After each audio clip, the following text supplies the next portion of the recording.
allow me to tell you a story.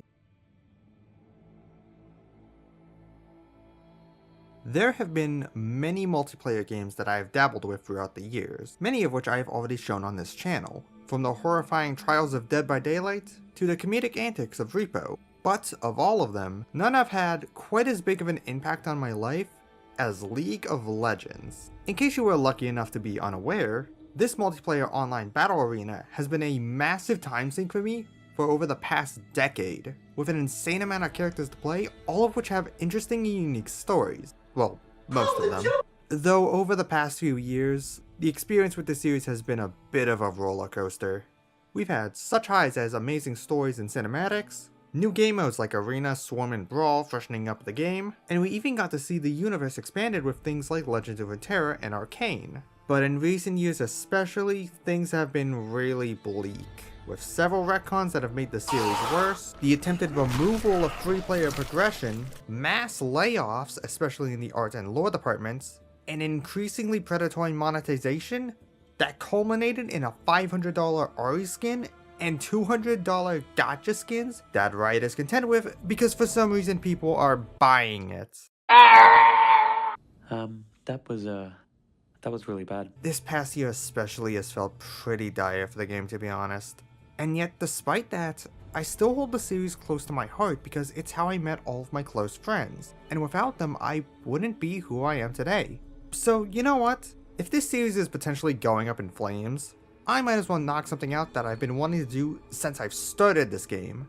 I joined back in 2015, but 2 years prior, I was fully introduced to the series through the Green Scorpions Top 15 League of Legends Champions. It's still a video I love watching despite its age, and it made me want to do my own list as well, so I think it's finally time to do it. As of recording this, there are 169 champions in the game, with Mel being the most recent release, and it's naturally going to be hard to quantify why certain champions get over certain other champions, but I'll do my best. So, with all that finally out of the way, welcome to Summoner's Rift. These are my top 15 favorite League of Legends champions.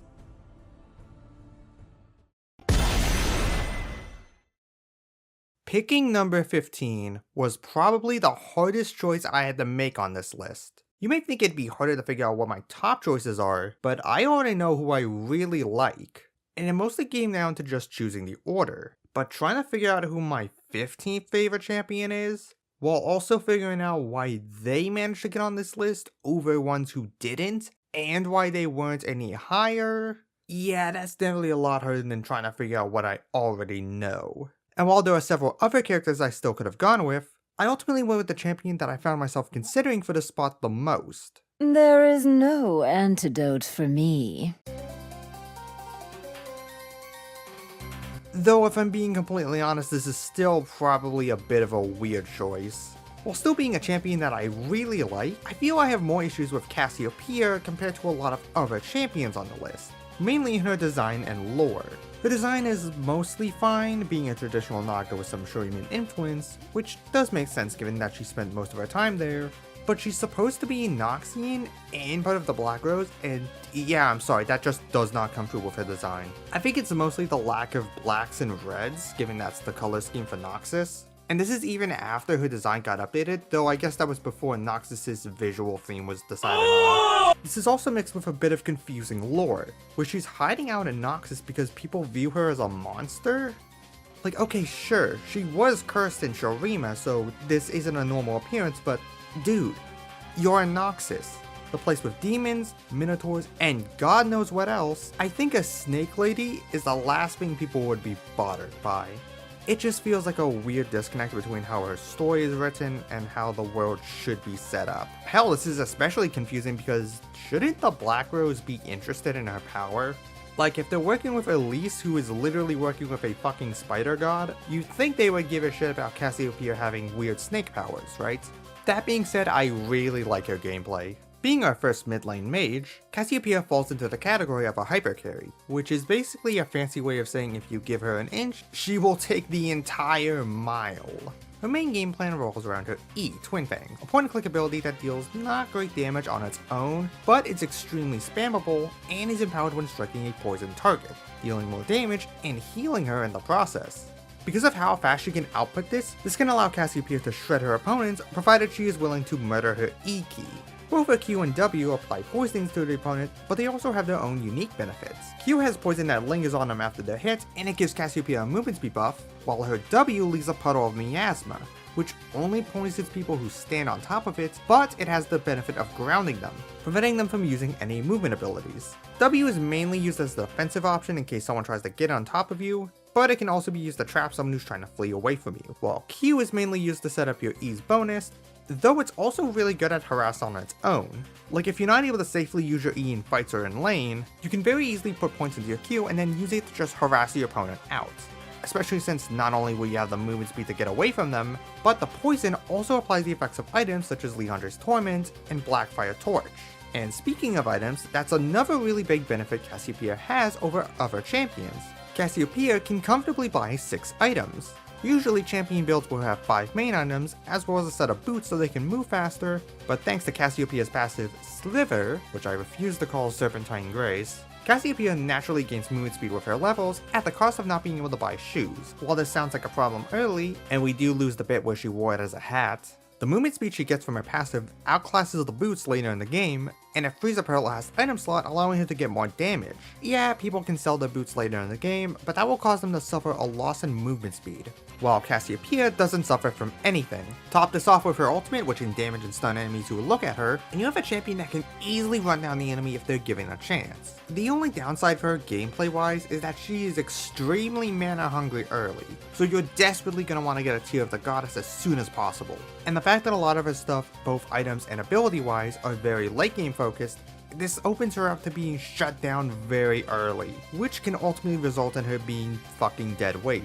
That bastard called me dead weight! She can theoretically have some utility in fights thanks to her ultimate, but the requirement of needing the target to face her is enough to make that an invalid point. If Cassiopeia had better lore and a better design, she might have been higher on this list, or at the very least, I would be more comfortable saying she is number 15. It's not like she's a flawed concept, there's been plenty of redesigns that have done wonders for her character, and she's still one I do really like. I just see the potential for her to be something even more than what she currently is. Let's just hope that Riot is able to tap into that potential when they eventually rework her, you know, in like 10 years.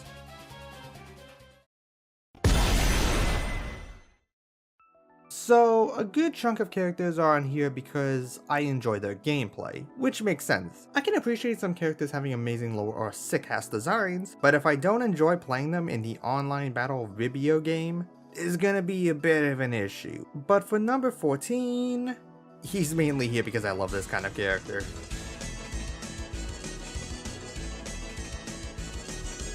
Look at this slimy fuck! This slippery son of a bitch is Fizz, the title trickster, and I love him! Of all the regions in the game, I'd say the 2 that are probably my favorites are Banal City and Bilgewater. I think pirates and sea monsters are really cool, and I love the whimsical fantasy aesthetic that comes with the Yordles. And it just so happens that Fizz connects these 2 regions together, being an ancient aquatic Yordle whose entire species just fucking disappeared suddenly, and he fell into a coma because of a lack of social interaction. Wow, that's kinda fucked up. I actually don't know why Fizz has such a tragic backstory, because the main enjoyment from Fizz as a character is that he's just an annoying little fucker. Little shit-eating gremlins are probably one of my favorite character archetypes to exist, because they're just so enjoyable to see causing all sorts of mayhem and chaos, and Fizz is no exception. This is especially the case with his LOR appearance, where he has such amazing voice lines. I take no pleasure in fighting a child. Me neither. I'm like at least twice your age. You best keep your distance, Fizz. But it looks like you could use a hug. Hey, Rusty! Gonna try to kill me again? I hate you. And surprisingly, this vibe of being an annoying little shit carries over perfectly to his gameplay. Urchin Strike has Fizz dash in and dash out of battle, applying any on-hit effects he has with it, and his W passively applies an on-hit bleed, which when activated, deals extra damage on hit. This allows Fizz to apply some annoying damage over time just by poking them and dashing away like the slippery fish you are. Plus, the damage over time being counted as a spell allows it to trigger stuff like Blackfire Torch, which applies its own damage over time. It also resets and refunds its cooldown and cost if it kills something, and if it doesn't, it applies a weaker on hit for a couple of seconds, making his trades even more annoying. and if they want some of that fish, you can just toss them some with your ultimate, though they might be getting more than they bargained for. It's also funny thinking about how Fizz likely does this to people in Bilgewater. Like imagine you're just fishing and then suddenly you get hit by a flying fish. Plus the size and damage of Longtooth, that's the name of Fizz's shark, increases based on how far you throw it, meaning getting a sick long shot rewards you with even more damage and the potential ability to hit their teammates. But let's be real. We all know this isn't where the real menace of Fizz comes from.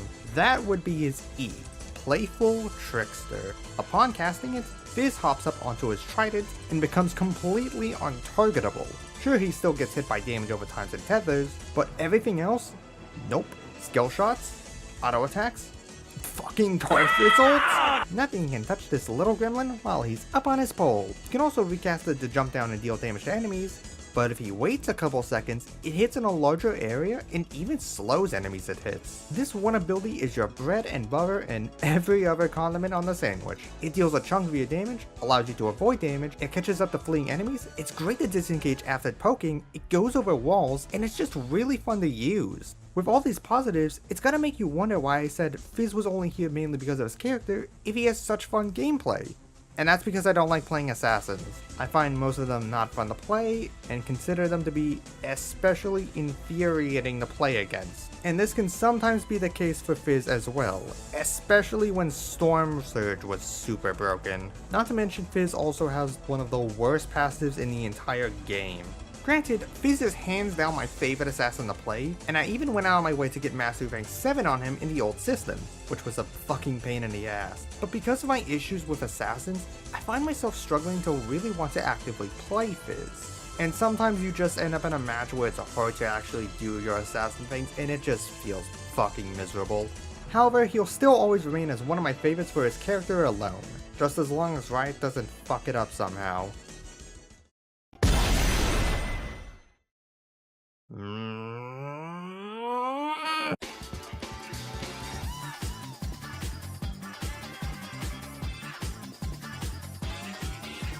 If Riot wasn't shitting the bed with reworks, we'd probably have this one by now. There have been a couple of champions that have been reworked since I started planning this list, more on that later, but Shyvana is one of those cases where one of my already existing favorites was about to receive a rework, before Riot iceboxed it, and while there are things I want to see improved, such as the design, which based on the concept art definitely is improving, she is still in my top 15, so there's certainly stuff I do like about her, such as her lore, though she is one of those champions that went through some unnecessary lore changes, such as changing her dad from being an actual father to just some guy who stole her egg, then got fucking melted. Now I understand that Riot made the decision to change her lore to better fit into the world of Runeterra, however, as I think those changes are fucking stupid, I will be ignoring them. So Shyvana's better lore is that she is a half-dragon, born after a mage attempted to steal magic from her egg and inadvertently infused it with some of his own. Shyvana's mother, disgusted by what she was, attempted to murder her before Shyvana's father stepped in, helping her escape and raising her, though he would eventually die at the hands of her mother. She would live on her own until a fateful encounter with an injured Prince Jarvan IV, where she would then help nurse him back to health. Eventually Shyvana's mother caught up with her again, but with the help of Jarvan and nearby villagers, they managed to overpower her, with Shyvana ultimately slaying her. With Shyvana's past now slain and Jarvan indebted to her, he allowed a place for her in the ranks of Demacia as his right-hand dragon. The two would even start to form a romance, though that was shattered during the Mage Rebellion, which saw the King Jarvan III killed, and the young prince swearing vengeance on mages. This naturally made Shyvana really uncomfortable given that she was a magical being, and led to her leaving Jarvan and Demacia despite him promising she would be safe. She wasn't taking any part of that hypocrisy. There's also the events of Ruination, which are a bit messy to talk about since we don't know what's fully canon, but in my personal opinion, I think this could be an interesting point to advance her story. Some of the concept art we have depicts a more feral Shyvana, who is more influenced by her dragon blood. So having those instincts amplified as a result of Viego's possession, similar to Atreus losing the powers of Pantheon, would be an interesting direction to take her story. As for her gameplay, Shyvana is our first jungler, and falls into the very niche category of a farming jungler.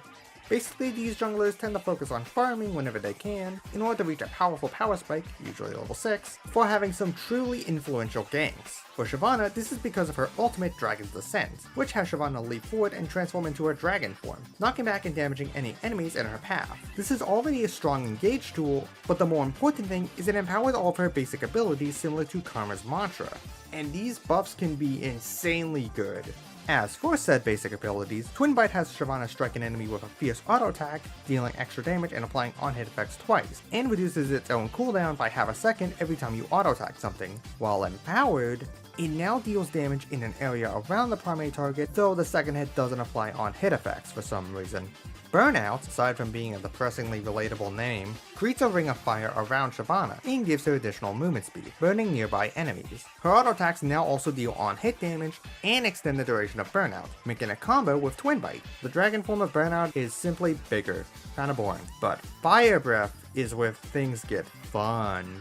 In her human form, rather than breathing fire, she fires a Hadoken that deals damage and marks enemies. Attacks against marked enemies deal damage on hit, which once again pairs very well with Twin Bite.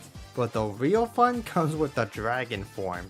Instead of a simple fireball, she hurls a giant blast that explodes on contact, scorching the earth beneath them and burning them over time while also applying the mark. This ability is the centerpiece of AP Shyvana, where you just press E and fucking obliterate anyone who gets hit. Plus, even in the fighter builds, the on-hit max health damage can allow her to shred through tanks or bruisers. Plus, in fighter builds, she's just naturally able to do more while it's on cooldown, which admittedly is part of the reason why she ended up being so low. I like her AP build, but she's so reliant on E that it makes it feel weak without buying something like Nashor's Tooth, and even then building that takes away from your burst. And while fighter doesn't rely on that, it's prone to being kited and controlled like other fighters, even with her massive engagement tool. And when she doesn't have her ult, she feels extremely underpowered, which is probably why junglers that play her tend to rush getting level 6. Not to mention her passive is lame. You deal extra damage to dragons and gain bonus defensive stats per dragon soul. Yippee.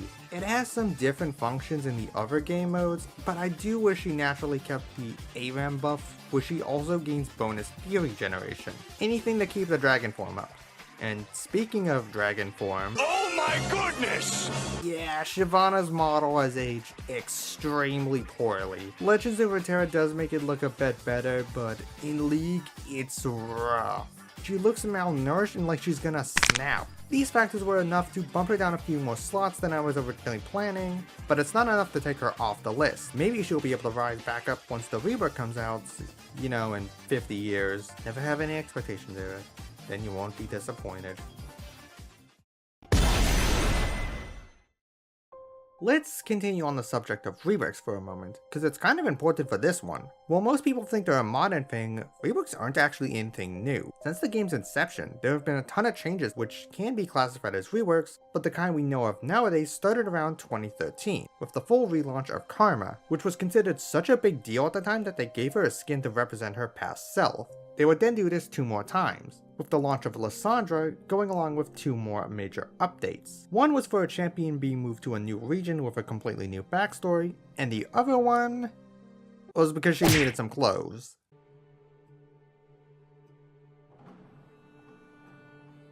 Life in the Freljord is harsh. Not only do you have to deal with the bitter cold, but also wolves and yetis and unknowable cosmic entities. Yeah, definitely a place you don't want to be caught without a shirt on.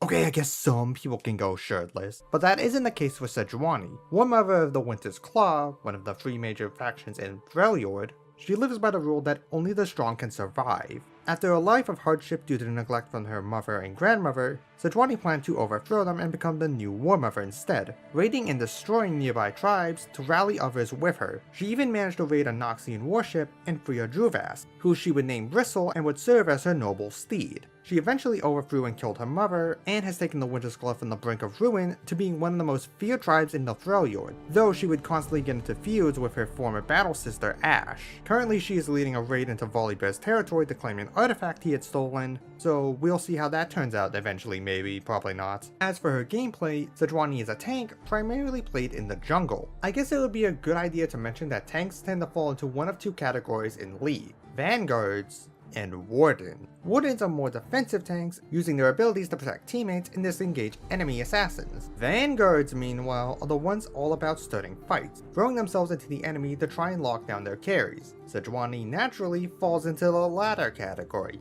and has no issue throwing herself in thanks to her passive Frost Armor. After not taking damage for a bit, Sejuani covers herself in a protective layer of ice, and this ain't that normal frail bullshit ice like you see in Pokemon. This is the good shit. Crack up! While it's up, not only are you immune to slows, but you also gain a massive boost in armor and magic resist. This makes a lot of your bulk front-loaded, which is really good for engages, but more importantly, it also lets you take Honeydew without being slowed down. Arctic Assault has Bristle charge forward, stopping at the first enemy hit and knocking them up, which is how you'll typically engage fights. Sedge is also able to cast her other abilities during the dash, which can be really helpful with her W, where she swings her flail twice, first to the side and then straight ahead, with the second swing slowing the target. These swings also have damage scaling with your health, meaning that they'll be still doing some decent damage even if you're lacking damage items. This can already allow you to keep up in fights where Sejuani would normally be lacking damage and help in duels, but the real benefit comes from how it works with Permafrost. Once Sedge puts a point into her E, her W, and basic attacks from her and her allied melee champions apply stacks of Permafrost onto enemies. And once they get to 4, Sedge can use the ability to encase an enemy in ice, stunning and damaging them. And the ice isn't there just for thematic flair, it also plays into her second passive, Icebreaker. If Sejuani damages a frozen target, the ice shatters, and they take a chunk of magic damage. She can only apply frost to the same target every few seconds, so you don't have to worry about getting chain permafrost. But even still, getting hit by it once can be massively devastating, which can turn a fight greatly for Sejuani. You'll definitely be glad they're frozen in there while you're out here shattering their bones. Finally, there's her ultimate Glacial Prison, where Sedge throws her Bola, encasing the first enemy it hits. That can already be good, especially since it can bypass the downtime you normally take to freeze a target, meaning you can trigger Icebreaker twice. But that's not all. If the Bola travels far enough, it'll not only increase the damage and stun duration, but it'll also create a snowstorm, slowing all inside of it before detonating again to do damage. This obviously has the benefit of more damage, but it also encourages the player to use the ult as a way of engaging a fight, or as follow-up in case the enemy gets away, rather than simply just trying to stun lock your opponent. And honestly, that's really good game design. You can still do the standard stun lock, but you are rewarded more if you don't. And while I haven't mentioned it too much in the script, let's talk about Sejuani in Arena. Tanks are already pretty fun due to all of the amazing augments they have, such as Courage of the Colossus, Slow Cooker, and Heavy Hitter, but the real joy for Sejuani specifically comes in the prismatic items, specifically Force of Entropy and Cruelty. Cruelty makes a meteor crash down onto your opponent every time you CC them, and Force of Entropy makes it so that your CC has a chance to crit, extending its duration. It's not as OP as it seems due to the combo breaker mechanic, but honestly it doesn't matter, it's still fun as hell to lock someone into oblivion. She may not be my favorite champion to play in Arena, or really my favorite in any of her categories. Really, she's kind of just a jack of all trades and master of none, but she's still one I enjoy taking for a spin every now and again, and she easily earns her number 12 spot. Winter is coming to Runeterra. Are you strong enough to survive? So, I've been thinking about making this video since I think I started playing back in 2015. And while I'm happy I held off as now I can make the video actually good thanks to all the years of video experience, this has resulted in the list shifting a lot, with a ton of champions who would have made it onto the list completely falling off. However, in this case, we have a champion who would have been way higher in this list, ending up way lower than before. And by way higher, I mean she used to be number 2.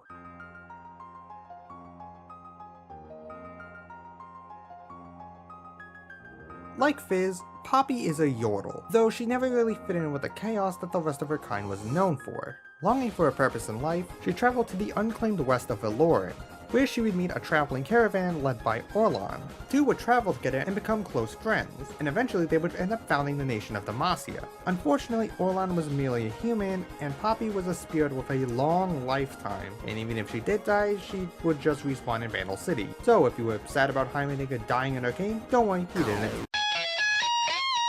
Eventually, Orlan's time had come, and on his deathbed, he would give Poppy his Warhammer, and told her it was to be given to the hero of Demacia before he passed away. Poppy now spends her time looking for this hero to complete her friend's final wish, but never realized that she already has found them, as she is the hero he spoke of.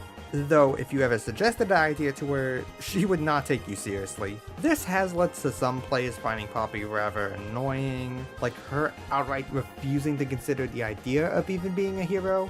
When she's able to level a small army with a single swing is kinda ridiculous, but personally though, I never found myself bothered by it. Honestly, I think it's part of her charm, and even if I did find her a bit too humble, how could I be mad at someone who looks this adorable? It's honestly probably one of the best redesigns they've done for a rework. She fits perfectly into both Bandle City and Demacia. Definitely better than... Look, I get that they were going for a different character with Old Poppy, but she was just terrible. And yet, the new Poppy didn't lose the soul of the original design, which is something that can also be said about her gameplay. Now, Old Poppy had more problems than I could count, but I think it's generally a bad sign when the best way to play a tank was as an assassin. Personally, I was expecting them to go complete scorched earth on her gameplay and completely rework it from the ground up, getting rid of almost everything she had, but to my surprise, they kept almost everything intact, aside from her ultimate, which was pretty unhealthy for the game.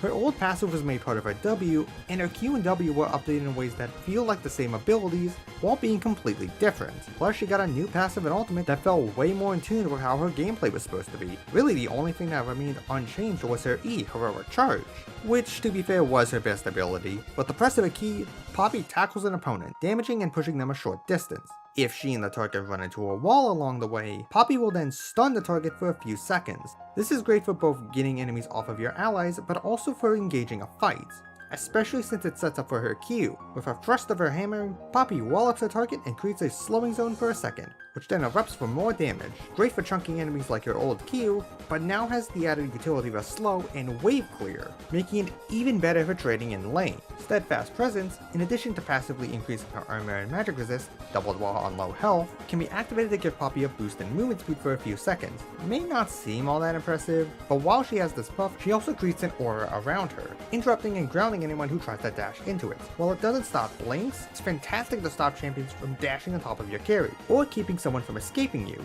You may have noticed a sort of repeating theme with her abilities.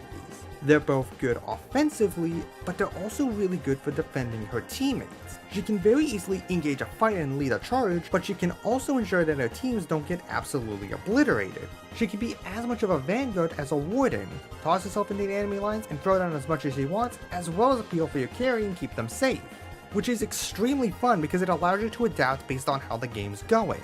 And all of this is capped off by her ultimate, Keeper's Verdict. The ability has two types of attacks, depending on if you hold down the ability after casting it. If you just tap it, Poppy will swing her hammer forward and knock up whoever's in front of her, keeping them in place for a second. This is fantastic for chaining CC while beating down a villain, or keeping someone in place while you reposition to charge them into a wall, as well as, again, getting them off of your carry. But the real fun comes when you charge it. She instead creates a shockwave that stops at the first champion hit, and launches them off into the distance. They're sent back towards their nexus and are untargetable, so you can't lay on the hurt, but what this does is makes it a fantastic way to get the front line out of the way so your team can easily then rampage through their back line. It can also be used to peel an assassin off of your carry, knock an enemy carry out of a fight, or in the most funny thing, launch someone out of the circle in arena so they then get cooked alive. There are plenty of champions that can push people out of the ring in arena, but Poppy is probably one of the funniest. Easily one of my favorite abilities in the entire game. It's honestly kind of funny to think about. I haven't played Poppy as much as I used to, and for a while I wasn't even sure if she was gonna make it onto the list. But having replayed her because of how much fun she is in Arena, made me remember why she was a contender for one of my favorites all of those years ago. Sure, she didn't make it into the top half, the next 10 is some real tough competition. I do feel being 11 out of 169, and counting, is still a massive accomplishment, and she absolutely deserves the spot. She may not believe she is THE hero, but she certainly is one to us.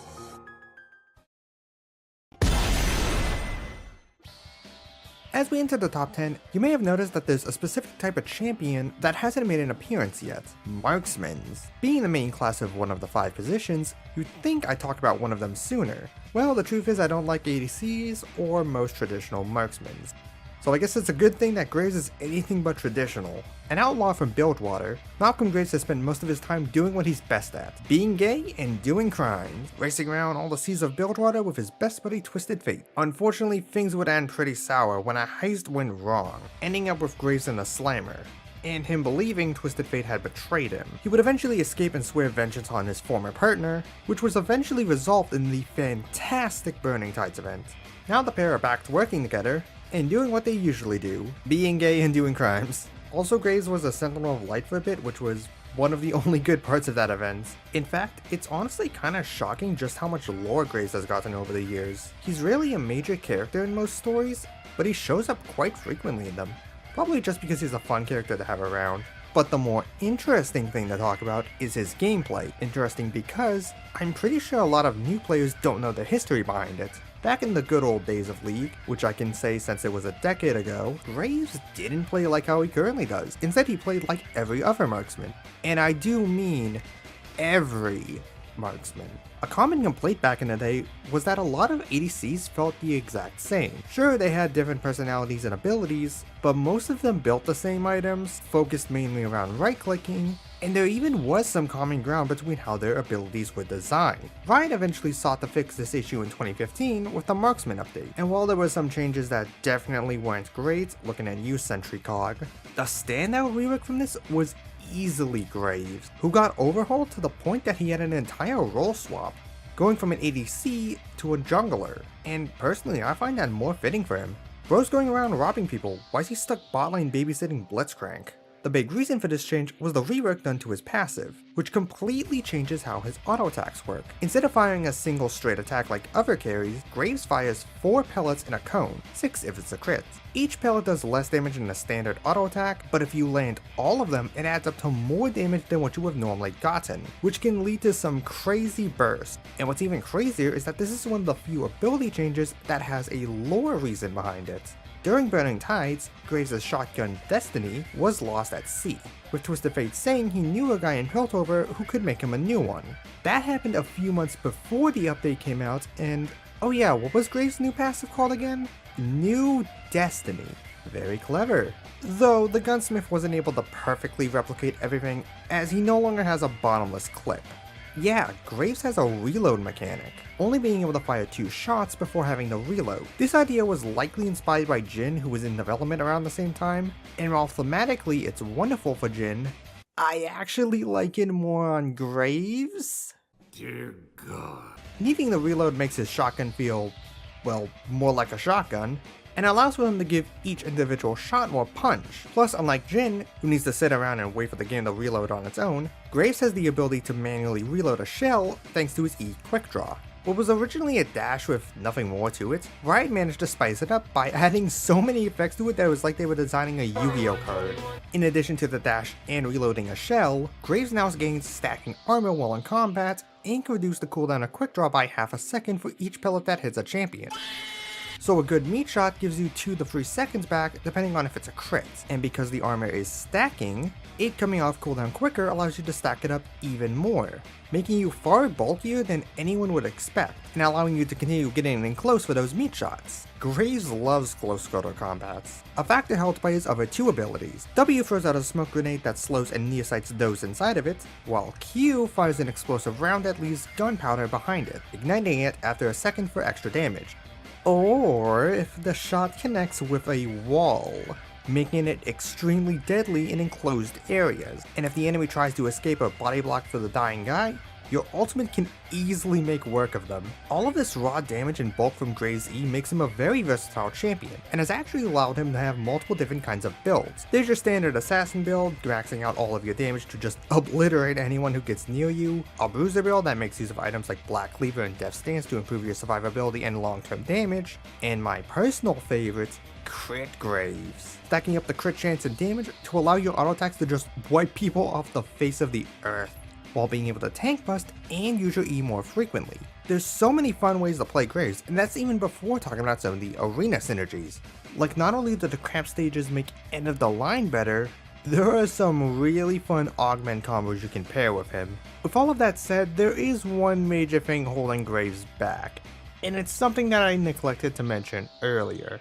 While the pellets are really powerful and can melt someone if they land, they also lack penetration, which is understandable since if they didn't, a single shot could hit the entire enemy team, but it also means your attacks can be blocked by enemies, minions, and towers. The latter is especially annoying, since while it means Graves can easily take a tower if given a chance, he basically can't hit it if anyone is nearby, since any pellet touching them draws tower aggro. But that is my only major issue with him that really doesn't hurt him that much. We're at the point on the list where a lot of the issues with champions are more annoyances rather than detrimental issues, but I felt it was one worth bringing up. Regardless, Graves is still a fantastic champion, and has definitely earned his spot as the gatekeeper of the top 10. Whether he's pillaging in Bilgewater or helping bust up ghosts, Graves is always available to beat crime and do gay. Wait. It's Pride Month, still it works. You had one job. Just the one? So when I was figuring out which champions were my favorites, I thought about what I liked about each character so I could better articulate why each character got what they did. And what I found is that the big things that draw me to characters tend to be their gameplay, design, and story. That probably sounds like a no-brainer, but it was very rare that a character would get high on my list if they managed to fail in some of the other aspects. I bring this up because, from a purely objective standpoint, Cho'Gath completely fails in all three categories, and yet he somehow made it higher than a lot of the past champions. But let's take it one step at a time, starting with his lore. Cho'Gath is a Voidborn, a creature created in the Void, which in turn was created by the Watchers. That's it? Now, to be fair, he was the first Voidborn they designed, so it makes sense that they want to use his lore to explain what the Void is, but what doesn't make sense is the fact that they never updated it. Never tried to expand on what or who he is, especially since being a 15-year-old champion, he has the personality of the most generic monster you've ever seen. And as for his design, well, it does look very cool and unique. There's one teeny tiny massive issue with it. So you know Spawn? One of the enemies in his comics is a demon called the Violator, whose true form looks like this. Yeah, Cho'Gath's design is straight up stolen. Riot should consider themselves lucky that they never got sued over this. Seriously, you see what happened with Air Neos? So he's a failure at design, lore, and character. But hey, that's not everything. Maybe his gameplay makes up for it? Well, he's a lot of fun to me, but he's also probably the simplest champion on this list. His passive gives him health and mana when he kills a unit, Q knocks up enemies in an area after a delay, W silences everyone in a cone in front of him, and E empowers your next auto attacks to damage and slow enemies, as well as the people behind them. It took one sentence to sum all of that up. So what's the deal? How the hell could a champion like this, with no story, a stolen design, and shallow gameplay, make it to the top 10? Well, firstly, just because the gameplay is simple doesn't mean it's bad. How dare you come to a conclusion that I ended up leading you towards? It's weird because on paper his gameplay should fall apart because it's a bunch of disconnected abilities with no intended synergy, but each of the abilities on their own is pretty decent, and their general goodness allows them to work together well enough. Q knocking up makes landing your silence easier or getting the rage for your empowered auto attacks, W prevents them from using abilities to fight back and escape, helping Q and E slows makes landing your other abilities easier. It's the most basic type of synergy, but his abilities being a group of good stuff makes them work out surprisingly well. But the big thing here is the one ability that I didn't mention previously, his ultimate, Feast. This is the big reason why Cho'Gath is so good. It's also a simple ability on the surface, just being a point and click attack that deals true damage, with it dealing a ton to minions and monsters. This already makes it a good finisher both for enemies as well as jungle camps, especially things like Dragon. But there's one more important benefit to this. When Cho'Gath kills an enemy with his ultimate, he gains a stack that increases his health and damage on E. The E benefit is mostly there as a consolation prize, so the main thing here is the increased health. Early game, a single stack gives you 600 health, which doesn't sound like much, but it can add up once you get a ton, with late game stacks giving you 180, meaning 10 stacks gives you 1800 health, and as a result, Cho'Gath synergizes extremely well with any items that benefit from you having a high amount of HP. Undying Despair deals more damage and heals more. The Immolate burns do more damage scaling with your health, Kanek Rukun has a massive shield, and oh my god, Hard Steel. Deal damage scaling with your max health, and gain health equal to the damage you dealt. Oh yeah, did I also forget to mention? Feast damage also scales with your max health, so each stack also buffs up your damage. And speaking of getting beefed up, one more thing I neglected to mention, I'm so sorry but I swear it's better that I keep doing it like this, is that Cho'Gath's size scales with each of his stacks, which also increases his basic attack and ult range. This obviously helps getting the range to use your stuff even though it makes you a bigger target, but it also plays into one of the biggest reasons people like Cho'Gath. See, the Voidborn are huge, and that isn't really conveyed in the game due to visual clarity. Cho'Gath, due to having size scaling on his ultimate, is the only champion in the game who is able to live up to that thematic fantasy. While other Voidborns get by with their own unique fantasies, devoid of how big they are, Cho'Gath's fantasy, as a result of this mechanic, has become that of a kaiju, towering over everyone and destroying everything in your path. Even his goofy animations play into this given how silly old kaiju movies can be. It's hard to say that it's perfect since the design is, as I said, stolen, but it does make me hopeful for a future when he eventually gets reworked. Honestly, a lot of the fun of Cho'Gath mostly comes down to his ultimate and surrounding buffs, and I think that's okay. It's a simple joy to be a massive monster with a health bar so big that it can be used as a weapon that modern champions can't replicate. Just give me a new design and a real backstory, and he'll be perfect. I talked about the Marksman update earlier during the Graves segment, and while that was one of the earliest class updates, it wasn't the first. The first one was the Juggernaut update, a major rework to 4 champions, and it was such a success that it completely ruined that year's World Championship and has gone down as one of the worst updates ever made to this game. Yeah, it says a lot when the only one of those updates that hasn't been reverted is Darius, with Skarner and Mordekaiser receiving full VGUs, and Garen getting his rework reverted, and with it ultimately being outclassed by a mini update that mainly gave him attack speed scaling on his E. But we're not here to talk about the bad reworks, we're here to talk about my favorite champions, and it just so happens that one of those reworked champions made it onto this list, the former Master of Metal, Mordekaiser.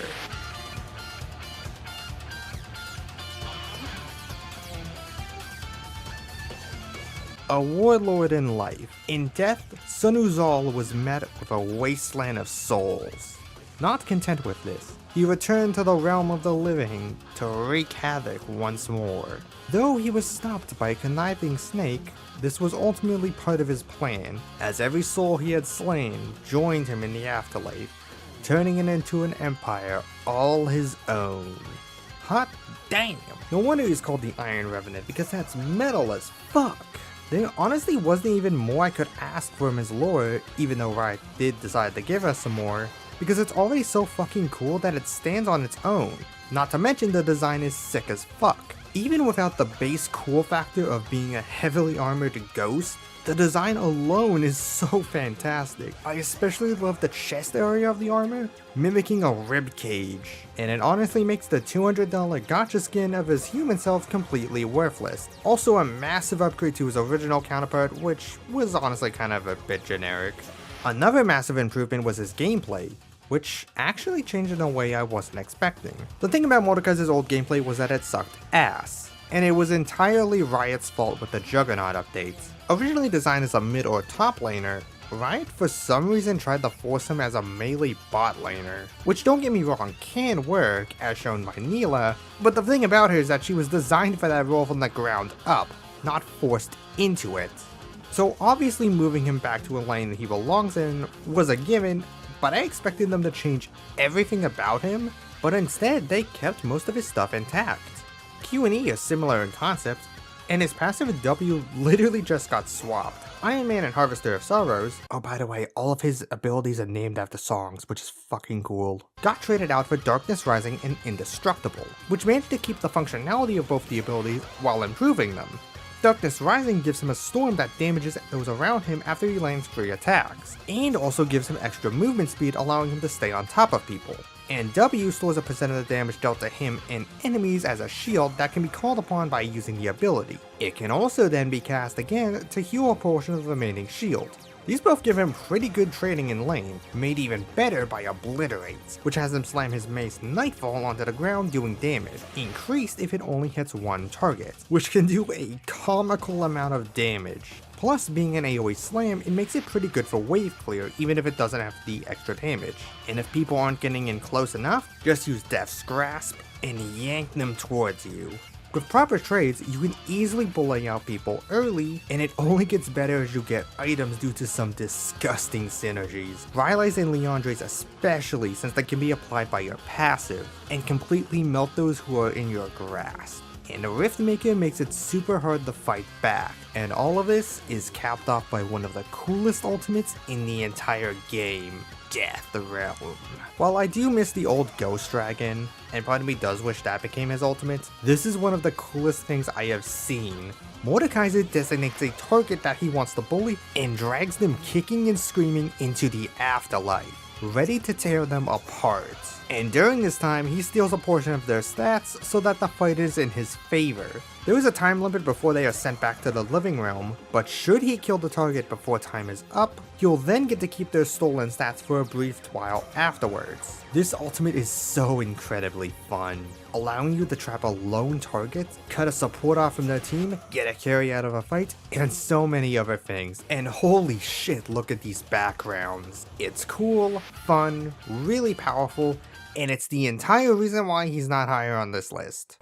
Look, I like using this ability like anyone, but playing against it is a completely different story. If you get targeted by it, your only options are to fight back, which rarely ever works out unless you're mega ahead, or to flee and hope the terrain makes it impossible for him to reach you, which isn't really fun. Hell, facing Mordekaiser in general tends to not be fun for similar reasons to Darius. He's tanky as fuck, and if he gets on top of you, it can be extremely difficult to get him off. This was especially the case in Arena, where you have to beat him and only had one other guy to help you, meaning one potential counter to him, Focus Fire, is gone. And depending on the augment, it could really feel helpless, which is thematic for sure given the character, but not really a fun experience. But really, that's my only issue with Mordekaiser, even if I do feel it is a major one.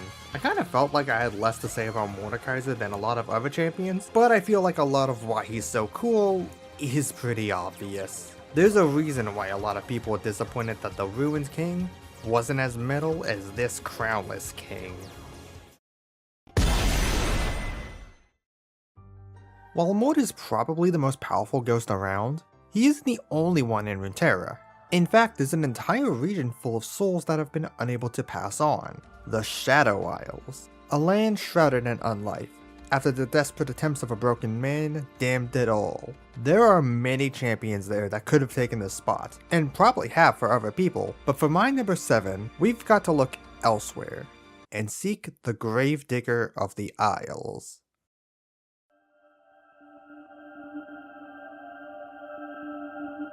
Life hasn't been the kindest to poor Yorick. And this isn't even just a lore thing. Since his original release, Yorick has been one of the least popular champions in the entire game, being considered so poorly designed by Riot that he was gutted into the ground so people wouldn't play him, and was removed off of the free champion rotation until his rework release.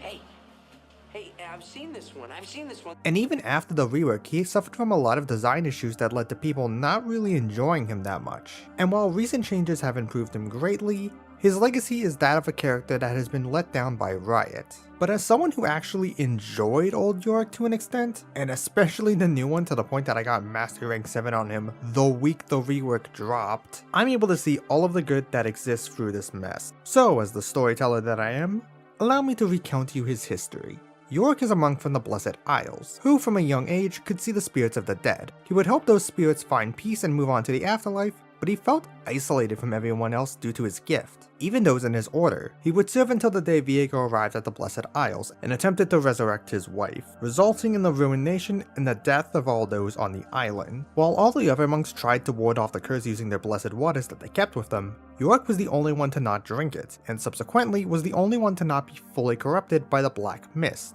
He was still changed in some way, now a revenant of sorts and had the powers to resurrect the dead, but he still kept his mind and soul while others did not. He now spends the last of his untold days working to undo the Ruination and allow those trapped on the islands to move on. But that will likely never come, as Riot isn't going to just cut off the Black Isles as shown by the Ruination event, having Viego defeated, but it still remains there. And speaking of the Ruination, despite his entire story centering around stopping the Ruined King, Riot did not have him show up during the event, outside of a cameo where he gave away the Maiden of the Mist, even though this was the story where he should have been a major character. Even the Ruined King game didn't feature him, where he would have made sense to be the last party member or even a major story character. And all he got connected to it was a story set after the game, and it mainly just existed to explain why Viego got defeated in the game, but it was still free for the Ruination event. And it's not like I'm asking for them to release a massive story where Yorick saves the day.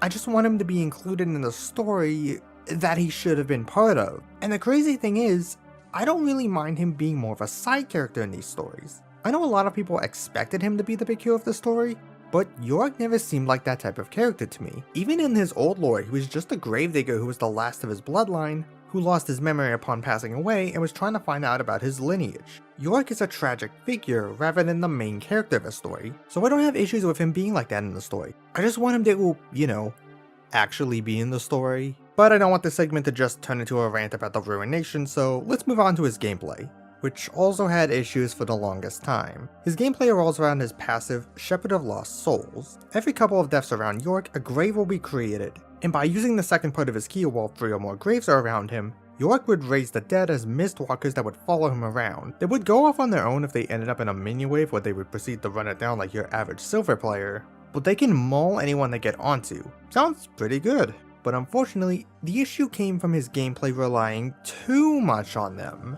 Without the ghouls, Yorick doesn't actually do much. His Q empowers his auto attack to do more damage and heal, W creates a cage to trap people in, and E lops a bunch of mist to damage and slow people. Not the most incredible abilities on their own, and that's because you need the ghouls to make the most use out of them. Q spawns a grave so you get your ghouls faster, W can trap enemies so they can't escape from the ghouls, and E marks whoever it hits, causing the ghouls to leap at them. Plus it causes any nearby graves to awaken. Okay, just get ghouls, stupid. Well, I would if Riot didn't make it so hard. And that's entirely because of the stupid numbers on his passive. And the only way to spawn a grave manually is with your Q, which also means you don't have your Q for trading. And it's not like they're super overpowered and need to be so hard to summon, they're frail as shit early, and prior to a recent change would die instantly from a single target spell. So not only were they weak early, they just felt super clunky. If only there was a way to make this feel better. This changes everything. Like, there were a lot of adjustments made to Yorick recently, but these two specifically fix so much. Smoothing out the grave spawn rate and lowering the amount early is fantastic, reducing the amount of time you're just waiting for a grave to spawn, and making it so you don't need to wait 2 full waves for a single grave to appear. But the bigger one is the Q change. Spawning a grave just by hitting a champion or large monster is such an amazing buff. Before, you were using your main trading tool for last hitting, making it hard to win trades in lane if they were going in after you used it. And if you got bullied out early, making it impossible to get last hits consistently if your opponent was trying to freeze. Now you can use it for a trade while still getting the graves you need to function. Plus, since it heals you and you're likely running Grasp of the Undying, you can easily outsustain your opponent while dealing a decent amount of damage even before the dead start to rise again. It was such a simple change that I should be mad that it took them so long to implement, but better late than never, I suppose. There is one more way Yorick can summon ghouls, however, that I haven't mentioned, and that's through his ultimate. Yorick calls forth the Maiden of the Mist, who brings a few Mistwalkers upon arrival and drains the life out of her targets, marking them so Mr. Mori's attacks also deal extra damage against them. If the target dies, they'll immediately resurrect as a Mistwalker, replacing the weakest one if you reach their cap. Maiden can suddenly turn a fight in Yorick's favor, adding enough damage to crush enemies and bring home the posse, but overall she's a relatively simple summon. That is, except for her reactivation. Instead of allowing you to control her movement similar to other summons, pressing R causes the Maiden to detach herself from Yorick and push down any lane she is in, and while she does that, she gets her own number of Mistwalkers separate from Yorick. And this is where Yorick's biggest strength comes into play, his insane split pushing. I haven't really talked about it prior to this because, well, there's very few champions where it's their primary strategy. It's usually just something you do when they can. But with Yorick, it's your go-to, and the Maiden is a massive part of that. With her out, you can either work with her to rush down a lane, or have her push a separate one while you take another lane or help with a team fight, though letting her go does mean you lose a chunk of your damage. And you may have noticed Yorick really lacks utility. All he's got is a slow in the cage, and people can still dash through that, so he actually struggles in team fights, even more so than other juggernauts. So it can at times be better to just leave the team to fight a disadvantageous fight and push for the objectives rather than waste time trying to help them. And that's weirdly fitting for him. Yorick was already an outcast who spent most of his time by himself, or with the dead, so him not sticking with the team kind of mirrors that. But there's a bit more to it. Yorick's entire goal is to end the Ruined Nation, but unlike someone like Maokai who wants to try and heal the Blessed Isles, Yorick just wants to let everything die and move on to the next life. Now, what is Yorick's main game plan? To split push and focus on taking objectives so you can destroy the Nexus, the thing that wins you the game. Yorick's entire game plan is to end the match as soon as possible and put it all to rest. That might be me looking a bit too deeply into things.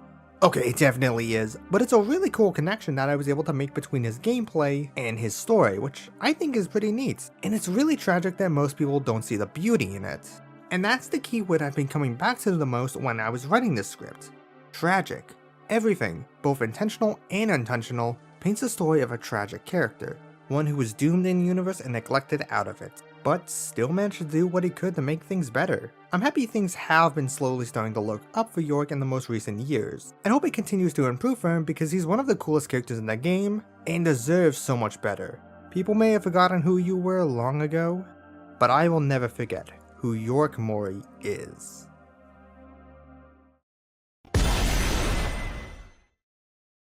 That's 2 reworks so far, so let's make it a hat trick and add a third one to the mix.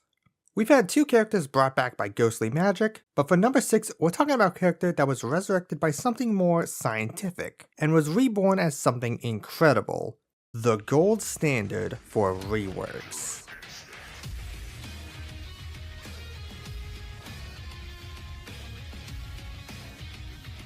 Now this is a special one.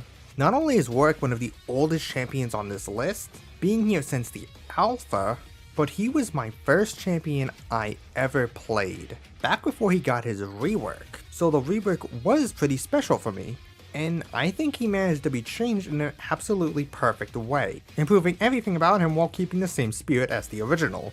So like always, let's start at the beginning with his lore. Originally a hunter who was cursed with lycanthropy by either Soraka or his own alchemy, depending on what story you're reading, New Warwick's lore tells of a man who was experimented on and transformed by Singed before being discarded when he died.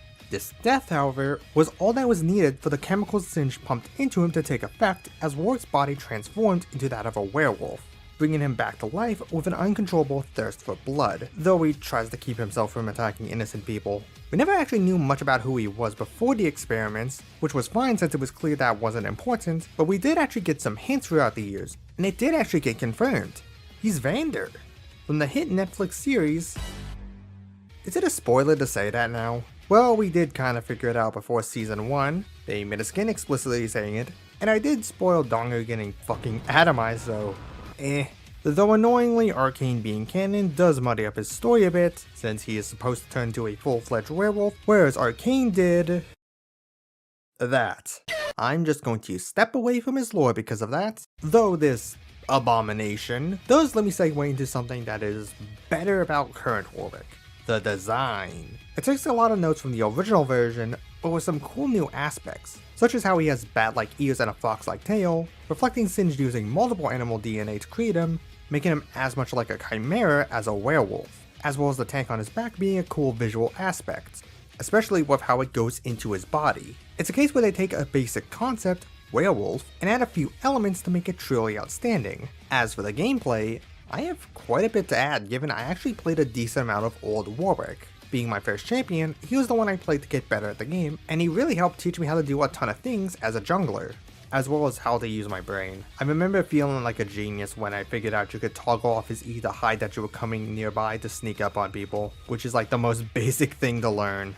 It's like a caveman figuring that out. I have an... What the fuck? Though with New Warwick, the ability to do that is no more. Because now that shit is on permanently. The moment you put a point into Warwick's W, Blood Huns, any champion below half health will have a blood trail leading towards them, giving Warwick increased movement speed out of combat, as well as increased attack speed when attacking them, tripled while they're at 25% or below. This one ability defines how you play Warwick. If anyone overextends while on low health, you run them down and tear their flesh off, helped by his passive giving him extra magic damage on hit. This magic damage also heals Warwick while he's on low health, making him able to duel fairly well.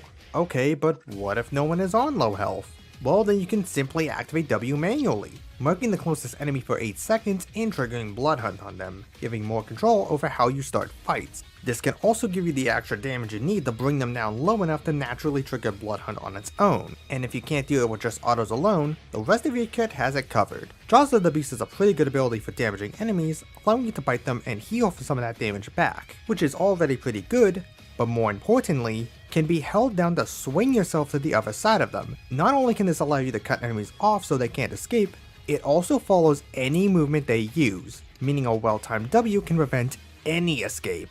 And if they fight back, your E charges up for a second, giving you some damage reduction, before letting out a howl, fearing all nearby enemies. The howl does stop you from attacking for a bit, but making an enemy unable to fight back is well worth it, especially if it ends up in the middle of their entire team. All of this is capped off with his ultimate, Infinite Duress, an incredibly powerful ability due to employing one of the most powerful forms of crowd control in the game, Suppression, which is unaffected by tenacity, meaning the duration can't be lowered. This sounds overpowered, and it kind of was on old Warwick since it was a point and click ability, meaning there was absolutely no counterplay to it, a fact shared with another champion. Now however, it's a lot more balanced and a lot more fun, now being a dash that mauls the first champion at hits, healing off it, and applying on hit effects. Already pretty good since now it can hit enemies you don't have vision on, and can be used as an escape, but the real benefit comes from how its range works, which scales with your movement speed. So if you're going really fast, like you should be, say because someone is on low health, you can catapult yourself at them for a certified furry jump scare. And if their team is nearby to stop you, landing your ult while charging your E triggers it, so it will fear everyone who is nearby, giving you more time to rip and tear. I also want to give huge props to designers for basically managing to keep everything that was in old Warwick's kit in the new one. His passive Q and ultimate are all basically the same with some tweaks, and his old W and E were merged into Blood Hunt. So Howl is the only thing that is completely new, with nothing getting left behind. All this makes for a very simple, yet very fun champion who doesn't require a ton of practice or even brainpower to play. Sometimes I'm just tired and want to be funny doggy, and that's so easy thanks to him, especially his W. It does so much for his gameplay. A bit too much actually. Yeah, my one complaint I have with Warwick is that his gameplay is so reliant on Blood Hunt that fighting someone who isn't marked is an uphill battle. Sure, you can mark someone for 8 seconds, but those 8 seconds include the time it took to get there, and God help you if they have CC. And no, you can't use W mid-combat. Not to mention, the fact that you need them to be low on health and have a lot of sustain yourself means not only do you suffer if they have healing, but you also get whopped by any healing reduction on you. Even still, Warwick continues to be a fantastic rework, perfectly modernizing an outdated champion into something truly special, the benchmark of what a rework should be. That being said, he isn't my favorite rework, but we'll talk about that one later.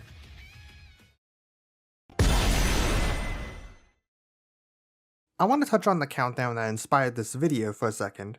In it, a funny thing that ended up happening was that every role had 3 champions repping them, with 1 in each of the top 5. My list clearly doesn't have that, leaning more towards other roles, which makes sense as not everyone has similar preferences. And as I've made it very clear, there's a specific role that I do not like playing. But due to a recent release changing how my order went, my top 5 just so happens to have a champion from each role, which I wasn't expecting to happen. Just wanted to point that out since it's a funny coincidence. So now, let's start off the last third of this video with my favorite attack damage carry. An Imperial Dragon does whatever he feels like doing. Ignicus Gigantorino Rexlespes Avarentis, yes that's his full name, is the newest champion to be on this list, which as of making this, only 4 champions have released since then. And while this little fellow might not look like it, he's actually royalty, being an Imperial Dragon. No, not of the Primate variety, but a special class of dragon that served alongside Camavor during their kingdom's reign. But when Viego went off the rails and asked them to follow him to the Blessed Isles, several of them said and stayed as he destroyed his own kingdom. One of those who stayed would eventually give birth to a small little dragon, though they would end up being taken by Noxians before washing ashore alongside their shipwreck. He would survive on his own before meeting a young boy named Marino, who would somehow teach this dragon how to talk, and would give him the nickname Smolder, because he's small. Eventually the young boy would grow up, leaving Smolder to become lonely, though not for long, as an accidental forest fire he started caused his mother to find out where he was, who was looking for him over the past few years. For now though, she and Smolder are resting, both intending to return to Camavor once he's older, in order to help rebuild their fallen kingdom. It's a pretty good story overall, but the big thing that carries it is Smolder himself. Depending on if you can tolerate him. He's a hyperactive child and he can easily be the type of character that can get on your nerves if you don't like them. Me personally though, I don't mind him, and in a lot of areas I find him pretty cute, but I can see why people would be bothered. The same can actually be said for his design. For what was supposed to be both a monster champion and a dragon, people were naturally disappointed when we had this fat-headed baby dropped on us. And with some of the original textures, it also made him look pretty uncanny. Then it was also pointed out that he looked like a Skylander and was doing the same pose as G1 Spyro in his splash arts. And all of a sudden I stopped having issues with his design. Okay, now that's an exaggeration, mostly because I didn't have an issue with it to begin with. He's just such a cute little fella that it's so hard for me to hate him. But now we've got to talk about the elephant in the room, his gameplay, and how he managed to make it onto this list while no other ADCs did. As I mentioned previously, I don't like how many ADCs play because many of them are so heavy on auto attacking that it just feels like I'm playing a clicker game, but there are a few that I do enjoy a bit.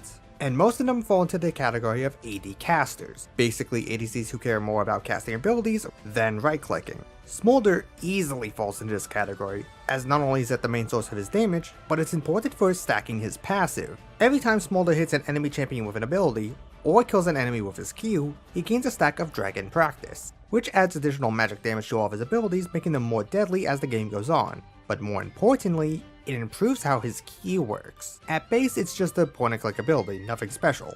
It does apply on hit effects similar to Ezreal's Q, so Sheen works really great with it, but it's not incredible.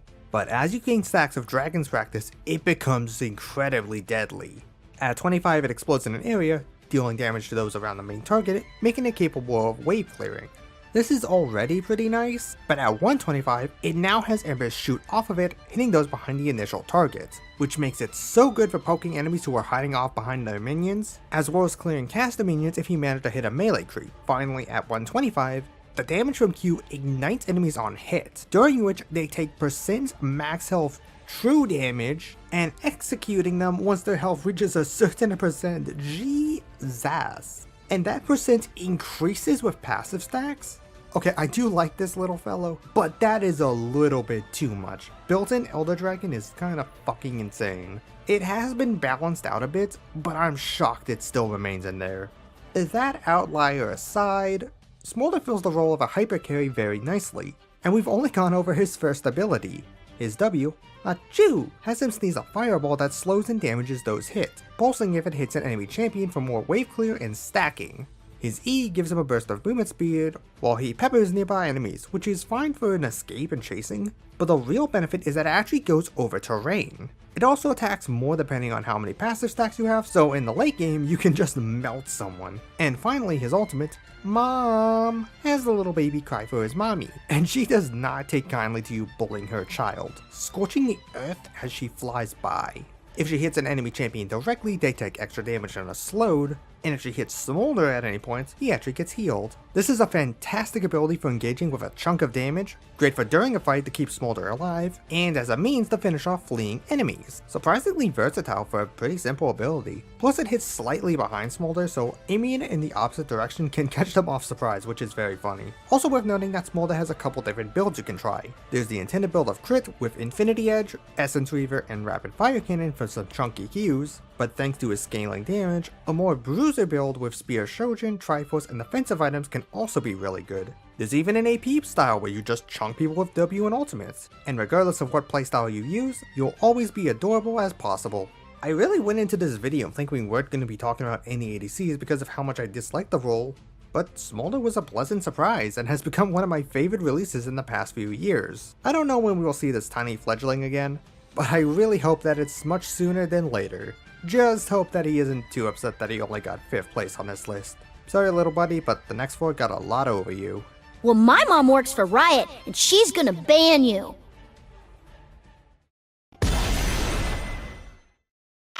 No, number 4 is not Jhin. I already talked about my favorite ADC was Smolder, and I don't enjoy playing him mid enough to include him. He just missed the list.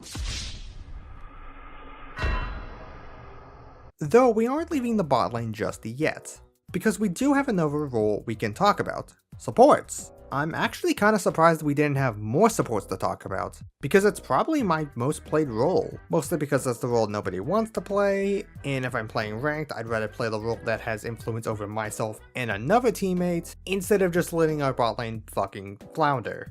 And there's a ton of supports I love to play. Zyra is probably the one that I do the best with, but to be honest I only really like the gameplay. Everything else is just a lazy copy of Poison Ivy. Zona is pretty fun, but at times it does feel like she's kinda boring. And Leona really makes me wish I was playing top lane, because god I just don't like tank support items. But there is one support that excels in every aspect of the game, and easily takes the crown for this role. No matter who crosses their path, all will drown. No. The other guy.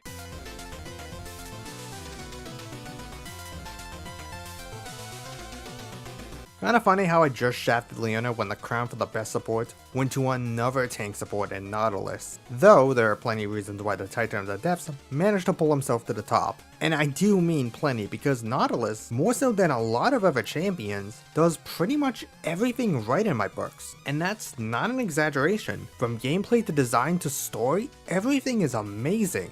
In fact, the story is the thing that I think is done the best, as he has my favorite of any champion.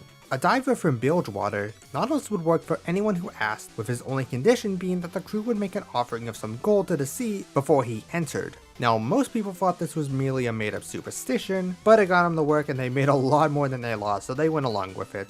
Then one day, him and the crew he had been working with were bought by a foreign captain, looking to make claim to a treasure found in a shrouded shipwreck. To ensure he was able to retrieve it, the captain forced Nautilus into a giant diving suit, and had him dive down to retrieve it, refusing to pay the tithe until Nautilus had retrieved some treasure. Unfortunately, Nautilus wouldn't be retrieving anything, as something grabbed him, dragging him down into the depths, along with the ship's anchor that Nautilus tried to use as a lifeline. When he had awoken, he found himself merged with the diving suit, and when he had finally returned to the shores, years had passed, and the captain was nowhere to be found. Nautilus then returned to the sea, taking his anger and revenge out on anyone who dared cross the seas without paying his tithe. Okay, there's so much that I love about this story, such as how it perfectly modernizes his old lore, but easily the coolest part is how Nautilus became part of his own belief. The tithe was just something Nautilus believed in, with no proof of whether or not it was actually real or not. And it's heavily implied that what changed him wasn't related to the superstition. But as a result of it, Nautilus now punishes those who don't give him his payment, becoming the very thing he asked to make offerings to. Nautilus turned his own superstition into a real belief across Bilgewater. It's something that I've never seen explored in a story before, and it's easily one of the coolest ways they could have taken a story. Definitely better than their first attempt at changing it. The one thing that bugs me about the new story though, why is Nautilus so massive? Did whatever grabbed him cause the suit to somehow expand? Or did the captain just bring a suit bigger than most ships? Guess I shouldn't complain too much though, because wow, I love this design. Though to be honest, there was something already in its favor. Weapons and character design has always been a strange case to me, because while you have a ton of traditional weapons that work really well, the weapons that really grab my attention are the ones that are less used. And anchors are probably one of my favorites. Something about a character wielding a giant piece of iron, usually bigger than their own body, has always seemed like one of the coolest design choices you could give a character. I absolutely love it. I've actually been considering doing a list of top 10 anchor wielders for a while, provided I can find enough candidates, and Nautilus would easily be very high on that list. Taking inspiration from Bioshock's Big Daddies, Nautilus's design stands out from the rest of Bilgewater. I'm honestly struggling to put into words why the design is so cool because, well, just look at it. Sure, the in-game model looks a bit goofy due to its age, but that shouldn't be a knock against the design itself. Newer games have done a better job showcasing the design, such as Wild Rift having an updated design that looks more closely to the new Dawn cinematic, but my personal favorite is from Legends of Runeterra. The more angular body combined with a narrower view window makes him look so much more intimidating. Also, something funny involving the base design, his name is Nautilus, which likely came from 1000 Leagues Under the Sea, but is also the name of these silly sea creatures, so the goofiness of his in-game model fits given how goofy these little guys are. As for his gameplay, Nautilus is a very interesting one. Originally designed as a jungler and experimented a bit as a top laner, Nautilus primarily sees play as a tanky support, mainly because he's one of the few champions in this game with a hook. A hook, for those unaware, is a projectile that grabs an opponent and pulls them towards you, with there being 4 different hook champions. And while they all do have their own differences, Nautilus is the only one whose hook can't go through walls. And unlike Blitzcrank and Pyke, who pull the target directly towards them, or Thresh, who pulls himself to the target if he pleases, hitting a champion with Dredgeline pulls Nautilus and the enemy halfway towards each other. So it puts you out of position as much as the other champion. So it sounds worse than all of the other hooks. So what's the unique benefit to it? Well, for one, you can do this. Yep, that's why you can't grab walls. If Dredgeline connects with a wall or a minion, Nautilus will drag himself straight towards it, allowing for it to be used as mobility. This also makes it so you're not as punished if you miss someone who is near a wall, as you can pull yourself next to them, which can set you up to lock them down. Sure, you missed your pull, but your passive snares the first person you auto-tag, and your E does damage and slows people around you, so you still got some tricks to keep people in place. Oh, and if you hit a wall, it refunds half the cooldown and mana cost, so that pull will be back up sooner than people expect. And the second advantage that you have is that Nautilus is extremely tanky, even with some of the support items which don't give you as much bulk as traditional tank items. This is because of his W, which gives you a shield scaling with your health as well as damage on hits. This makes you able to survive a lot of poke and trades while dishing out more punishment, which also nullifies the downside of dragging yourself out of position. If anything, pulling yourself out of position means they're more likely to focus on you and not your carry. Combine all of this with his ultimate Depth Charge, which sends out a homing geyser that knocks up everyone on its way to the target, and you have a bulky engager that can start a fight and keep someone locked down. This makes him amazing at all parts of the game. In lane, you can get picks by simply hooking someone and keeping them in place, and during teamfights, you can either lock down a carry to swing things in your favor, or take the brunt of the hurt for your team. And all of this isn't even considering Arena, where he might be my favorite champion to play there.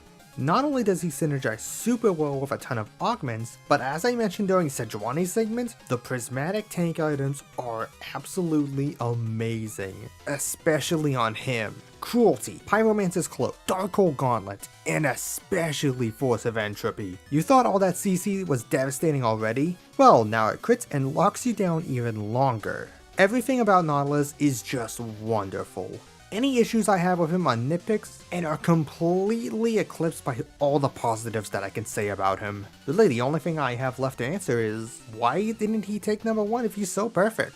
And the truth is that this is a very close competition. While every other champion I talked about so far has been ones that I've loved, these top 4 were easily my all-time favorites, and it was a disgustingly close call between all of them. I could even see a future where any of them take the top spot. Though for right now, I'm happy with my order and I'm happy with Nautilus's placement. Whether it's in the Reckoner's Arena or on Summoner's Rift, Nautilus will drag down all of those who don't pay their dues. There are a lot of reasons why this video took so long to make. There were constant changes being made, I wasn't motivated, I had other projects I wanted to work on. But one of the biggest reasons was that there was an expected rework to be released for a champion that I liked, and so I wanted to wait for it to come out. But he wasn't just any champion. He was the champion that got me into this game to begin with.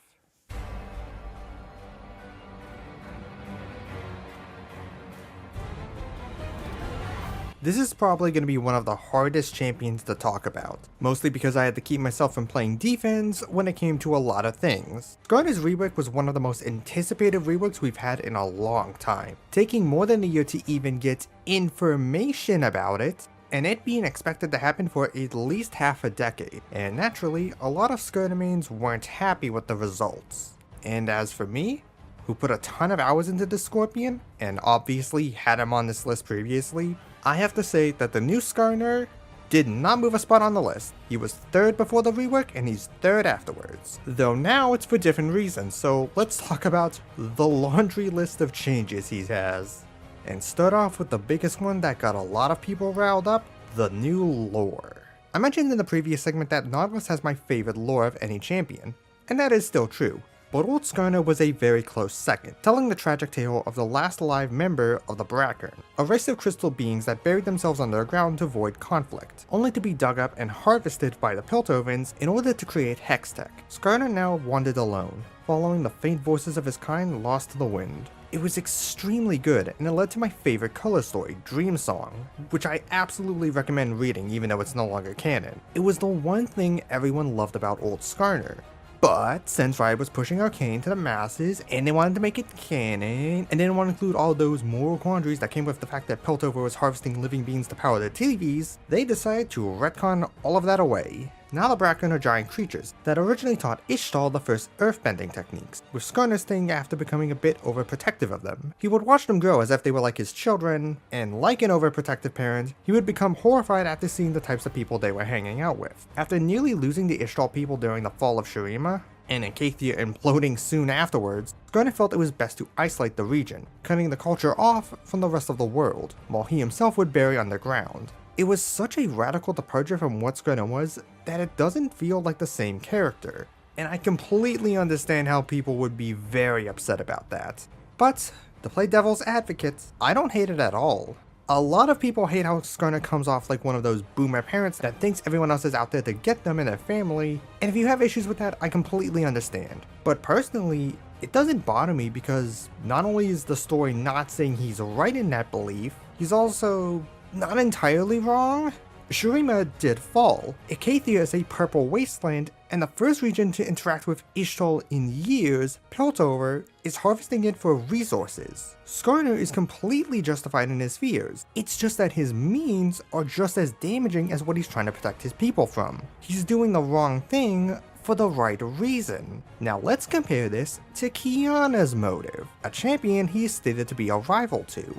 Her goal is to lead Ishtal to the outside world like her people want, but her entire reason to do this is to usurp her sisters and to gain more power by appealing to what the population wants. She's doing the right thing for the wrong reason. That's why these two are placed as rivals despite Skarner being able to dumpster Qiyana, because they are ideologically opposed. And Skarner is in a unique position where he can still develop as a character. A lot of older characters, or non-human characters, are put into situations where Riot can't or won't develop them any further, leaving them either better off as background characters or as side characters. Skarner, meanwhile, has the room to grow as a person, or Scorpion. He can realize his mistakes, let the people of Ishtal leave the seclusion. Hell, the Brackern are dead in this version of the lore. Maybe he can even go out himself and reconnect with them. Unfortunately, due to the current state of the game's narrative, that likely won't happen for years, and I do still prefer a lot of his old lore.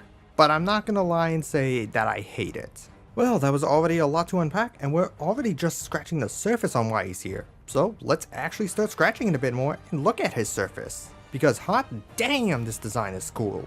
I do hold a bit of nostalgia for how old Skarner looked, and think it was a massive missed opportunity not to give him a Crystal and Dominus skin. Seriously, it's a purple crystal thematic. It was right there. But the rework is so fucking good. Taking the original Scorpion design and adding elements of other arthropods, the new design looks so cool even if the crystal thematic had to be removed, though they do still keep him tied to an earth thematic. His head looks so much better, He reads much better, and the free stingers are able to grab stuff like a hand, which is so cool. I do wish the claws were bigger like in the concept art. Feels weird seeing them so small. All of this is capped off by his gameplay changes, and this is the one thing I'm not gonna hold back on liking. I have a special place in my heart for old Skarner. Hell, I'm one of the few people out there who wasn't completely against the Spires. But there was a damn good reason why people have been asking him to be reworked, or at least reverted. Q was underwhelming and required you to eviscerate your ki to make it useful. W was extremely boring. Spires forced you to play jungle because Riot refused to put any in the lanes. And while E was the least bad, a projectile that lets you stun on your next auto isn't really what I would call peak gameplay. Really, the only amazing part of him was his ultimate Impale, being able to drag people around and chain CC on them. But we could do better. So after all these years of waiting and the multiple versions they tried, what was Riot's glorious solution? I threw a rock at him. Honestly, that's a bit reductive, because there is a little bit more to it than that. Q allows you to pull a rock out of the earth, empowering your next 3 auto attacks, making them hit in an area, with the last one slamming the rock down for extra damage. This gives Skarner good dueling and wave clearing, just like Crystal Slash, but overall feels better, especially with the slam at the end. But what if you can't get close enough to be able to start mauling them? Well, you can just yuck that boulder right at them. Being able to double as poke is super nice, and it can even be used during the wind down of your auto attacks, making the hit go faster. Plus it helps stack his passive, which deals damage over time after 3 hits on the same target, which is okay but is a bit underwhelming admittedly, probably the weakest part of his kit. I also wasn't expecting them to keep the shield with the rework, but they did, though it functions completely differently this time. Instead of gaining a shield and movement speed when activated, Skarner stomps the ground creating a shockwave, giving himself a shield while damaging and slowing nearby enemies. It basically has the opposite utility of the old W, trading mobility for damage and disruption, though it does hurt the old Skarner playstyle, where you would stack movement speed so you can run and ult people. We truly have lost something great, but it's okay because now Impale is an AoE, holy shit. Granted it only grabs 3 people and you can't turn around like you used to be able to, but this is so cool. And more balanced to be honest. Old Impale, just like Warwick's old ultimate, was a point and click suppression, except Skarner was one of a few suppressions that didn't break when getting CC'd, meaning you had to buy QSS to escape it. The new version still has those traits, it's still a suppression, but it now stabs with a wind up giving room to dodge. The area it stabs in is a triangle, making it harder to land at a distance, but easier when you're up close and personal. That might seem like a negative to those who play him, but I personally think fair game design is actually a positive. Plus, there is a little something that you can do that makes it a bit easier. Since Skarner uses his stingers to grab people, he naturally can't hold a rock at the same time he uses his ultimate. So if you're already holding a rock when you use your ultimate, it will throw it at the target during the wind up, and now would be a good time to let you know that the rock also slows the target when it hits, making it easier to get that stab. Pretty smart thing to do, honestly. Okay, that's all well and good, but this is all basic stuff. Like, the most unique part of this remix is something that was already there. Where's the new spice? You're gonna need something really cool to make yourself... I'm gonna be honest, this is some of the most fun I've had in this game. With a good old emergency call to your E, you have what is essentially a Scion ult that pushes people like Poppy's E, that can also move through walls. It only does damage when it collides with terrain, but the stun you get and the damage more than make up for it. This is also likely why you can't turn when using your ultimate, since it would be obnoxiously easy to drag someone into your turret and then pin them against it, though it's still not impossible. You can ult them towards it, then slow with your W and reposition so you can throw them in with your E, or more likely, you can shove them into it with your E to begin with, then use your ult to drag them further in if they try to escape. This not only feels much better for the cheesy strats you could do, but also allows you to attempt it before getting your ultimate. Plus you can shove people out of the ring in arena, which is pretty sweet. And even on its own, it's a fun form of disruption that allows for some fun flank routes similar to what Kayn has. The only issue I have with this ability is the fact that it sets your movement speed when using it, which feels really shitty if you were moving faster than the startup when you first use it. But even with that, it ultimately isn't enough to dissuade me, and I think that's the biggest takeaway for me. The Skarner rework isn't perfect by any means, but for every issue I have, there's something that outweighs it. His fantastic old lore may be gone, but the new one opens new possibilities. Losing the Crystal thematic is tragic, but the new design is amazing, and while there were some hiccups with Skarner's gameplay, it adds a ton that makes him a joy to play. If you're a diehard Skarner main who misses the original, I don't blame you. Part of me misses him too. He was the guy that got me to even try this game in the first place. So without him, I wouldn't be here right now. But I'm not gonna lie to myself and say that I like the new version of him less than I do the old one. I can't say I'm gonna love him as long as I did with the old Skarner because I don't know if I'm gonna be sticking around for that long, but I definitely will love him for as long as I stay. You may be just a monster to some, but to me, you are so much more.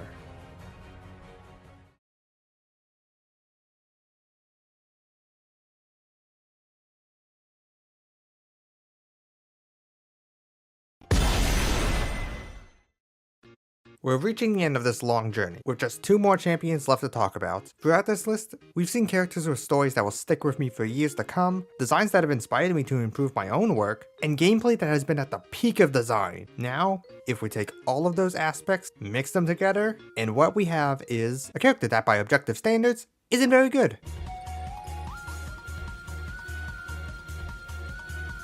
Well, this might be confusing to some, and not for the reason you might think. I said Smolder is my favorite ADC, what the hell is Kog'Maw doing here? Well, that's because he's not my favorite ADC. He's actually my favorite mid laner. But more on that later. Kog'Maw is a bit of an anomaly in the same way that Cho'Gath is, where he suffers from a lot of similar issues, but has some positives of his own that make up for it. Lord definitely isn't one of them. He's a little bug from the void and he's trying to find the dim goon that he senses. That's it. It's slightly better than Cho'Gath. Kog'Maw is actually defined as a character here, but the only thing that we know is that he likes eating, and he's looking for Malzahar. And like Cho, it has been pretty much unchanged since his release, over a decade and a half ago. Thankfully something that was changed was his design, partly. He still has the same body shape, but the textures were completely redone, changed from an extremely grotesque appearance to a more cute one, which still keeps up a lot of the insect-like traits, but also gives him a beak-like mouth that I think is really cute. And I love him. I'm sure you can make some arguments that the design isn't objectively great, but I'm gonna be completely honest. I don't care. This might be my favorite design in the entire game. Unsurprising that the bug is the one that I love. And that's before even considering the fact that he has one of the best skins in the entire game. And while the cuteness of him is a big part of why I like him, there's actually something really cool about his design that actually ties into his lore.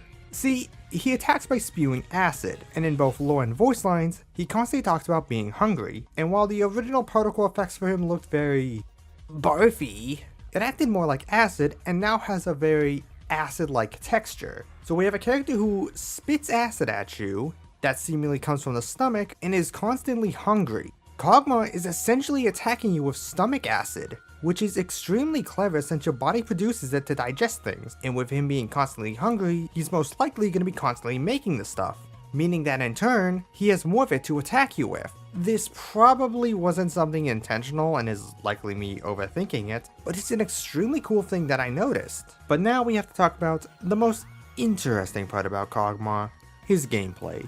And circle back to my comments about him not being my favorite ADC. To explain what he does first, his Q lobs a ball of acid that damages and shreds enemies' resistances, W gives him bonus attack range and damage on hit, E sends out a trail of ooze that damages and slows enemies, and the ultimate fires a projectile that lands after delay, and deals more damage the lower health they have. The reason why I bring these up first is that for ADC Kog'Maw, almost all of these abilities are fucking worthless. Kog'Maw's role is that of an attack speed hypercarry, stacking as many on-hit items and attack speed as possible in order to shred people down, and as a result only your W is really important. Q is slightly better after they changed it so it comes out faster the more attack speed you have, but E and even your ultimate are completely worthless, especially since E lacks AD scaling, and while your ultimate does have it, you don't build much AD to begin with so it doesn't change anything. This turns AD Kog'Maw into a right-click simulator, where most of your kit is completely worthless. Not to mention Kog'Maw has one of the worst passives in the entire game, Riot. I'm a champion that is supposed to attack people from distance while staying alive.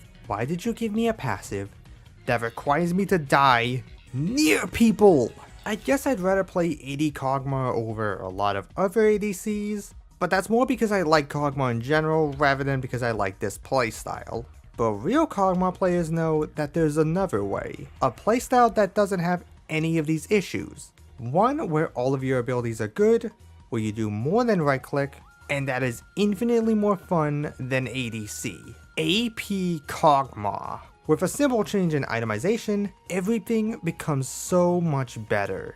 Your Q does damage, and a chunk of it too. E can wipe out a wave effortlessly and becomes an amazing harass tool. Even your dog-ass passive, which has no damage scaling on it for some reason, gets amplified thanks to Shadow Flame. And while you may think W gets shafted in this case, and it is the worst ability in AP, the damage does scale with ability power, and you don't always have your spells up, so it's actually a really nice thing to have for a bit of harass. But the biggest increase in power comes from his ultimate.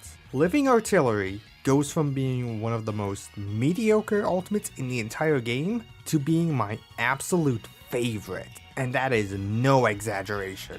The damage amp you get from having actual damaging items for the ability is really nice, since it does much better with the AP items, but there's an even bigger benefit to AP Kog'Maw. See, I didn't mention it earlier when describing the ability, but Living Artillery is a spammable, having an extremely short cooldown. The downside, however, is that every successive cast increases the mana cost by 40, meaning you will eventually get to the point where it is impossible to use another one, or even your other abilities too, because you just run out of mana. But with AP, most of your items give you mana, and you can comfortably buy Seraph's Embrace, so the costs are never an issue, and you actually live up to the name Living Artillery, being able to drop enemies from far away with a well-placed mortar. Plus, since your ultimate does more damage on low health targets, Shadow Flame makes it hit even harder, which is so awesome. Seeing my little bug bop someone out of existence makes me so happy.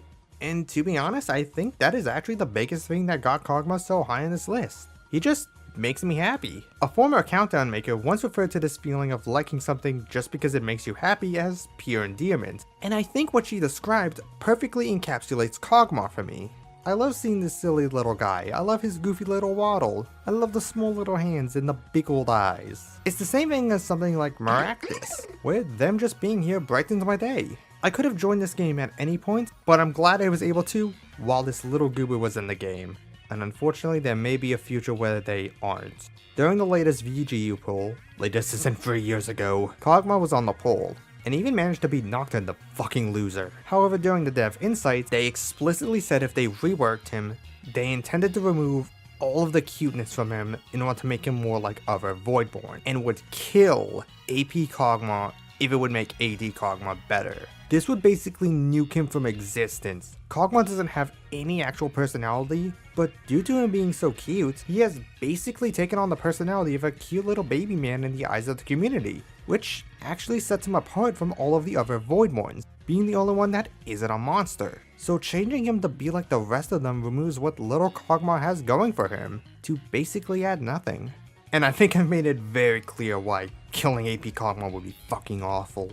Thankfully, and I can't believe I'm saying this as a positive, Riot has been slowing down on reworks, so it should give them time to reevaluate and course correct if they ever rework him, because losing what we have now would be a massive tragedy. Being completely honest, the only thing stopping Kog'Maw from just steamrolling his way to first place is the complete lack of lore and the less than stellar AD gameplay. If I was to improve his gameplay, I would add the same animation speed up his Q has to his E and ultimate, so you feel more inclined to use them during AD Kog'Maw, and give him a better passive, and give him some real lore, then he'd be perfect. Then again, he is still perfect in my heart.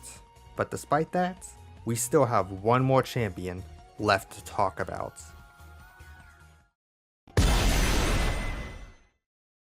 Narf!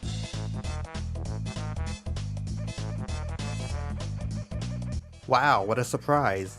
The champion that I said in the title of the video was my favorite champion ended up being my favorite champion. Well, that video came out 5 years ago, so things could have changed, but they didn't. Gnar is still the king of this castle. Kog'Maw came close, but Gnar overall remains as my #1 little friend. So, after all this time, let's explain exactly why this little orange fuzzball managed to take it all. Like with Fizz and Poppy, Gnar is a Yordle, but you may have noticed he looks very different from the rest of them. That's because he's actually from prehistoric times, or the closest thing that Runeterra has to that. Gnar grew up in the Freljord, back during the ages when the Three Sisters still lived, and he lived a rather happy life, playing in the snow, learning to hunt from his family, even playing with the Yetis that resided there. He even managed to take the jawbone of a Druvask, which he then used as his own boomerang, considering himself a true hunter after claiming it, though these brighter days wouldn't last for long, as Lysandra was tricked into awakening the Watchers. Sensing that they would hurt his friends, Gnar flew into a rage, which awakened his dormant power, transforming him from a little fluff ball into a massive monster that rivaled even the Yetis in size. Before Gnar could land a blow, however, Lysandra entombed the Watchers in ice, with Gnar winding up as collateral. He would remain frozen until modern day when he was finally free, now in a new and familiar world. I will admit though, the lore has taken a bit of a hit due to recent retcon, and not even just retcons directly to the story itself, but also how Yordles as a species work. Like since the original lore, Yordles would change to spirits that can't die, and even if they die they simply respawn in Vandal City. That's why Vex hates her life since she wants to die, and again, Heimerdinger. So shouldn't this mean Gnar's family isn't gone? Just screw with the rest of the Yordles? This is also one of the few instances where I think Legends of Runeterra actually made the lore worse. Instead of making its followers like researchers trying to find out about the ancient Yordles or even animals Gnar could be hunting since he's a hunter, they instead made up a new section of Vandal City where time doesn't move. And there's ancient Yordles there too, meaning Gnar is no longer the last one? Yeah, I don't think it's good, but I still do like parts of the little guy's story. One of my favorites being his color story with Rengar, where he tries to connect with them since they're both hunters, only for Rengar to get annoyed by a little child following him and tossing Gnar's boomerang away, only for Gnar to rage out and make him realize he made a big mistake. It's a fun little read and fitting of this super adorable little fuzzball. Seriously, look at how cute he is. I remember seeing him while scrolling through the store back in the day, and him immediately catching my eye, and that's before we even talked about the big Gnar, which turns the small baby into the big baby. And I like them still having the blue highlights in both forms as a way of connecting the designs, and how right before he goes Mega, his movement becomes way more skittish and feral. But let's get to the big thing, his gameplay,